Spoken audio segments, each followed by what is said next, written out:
ja armsad meie lugude kuulajad, ka tänasel päeval ei tahtnud me laulmata jätta ja valisime jälle taas ka väiksematele, noorematele kuulajatele, vaatajatele toreda laulu Ellen Niidu sõnadel, mille on siis helilooja Gustav Ernesaks viisistanud ja see on siis Rongisõit.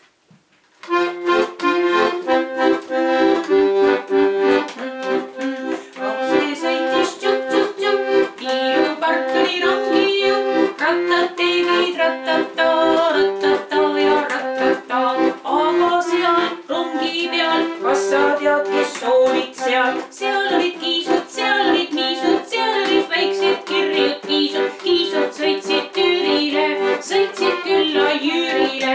Seal olid suured mustad kutsud, seal olid väiksed roosad nutsud. Nutsud sõitsid koorilasse, kutsud sõitsid toorilasse. Seal olid sarvilised sikud, sarvilised sikud, sokud. Sokud sõitsid Marjakülla, Marjakülla, Marjakülla.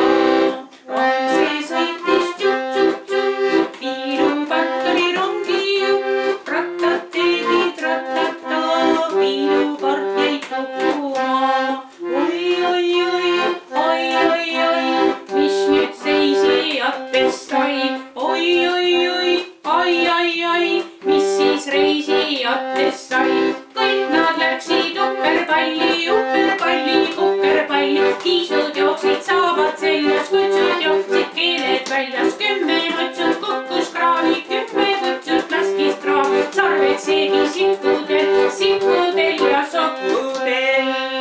Kiisud ei saanud Tüürile, külla minna Jüürile.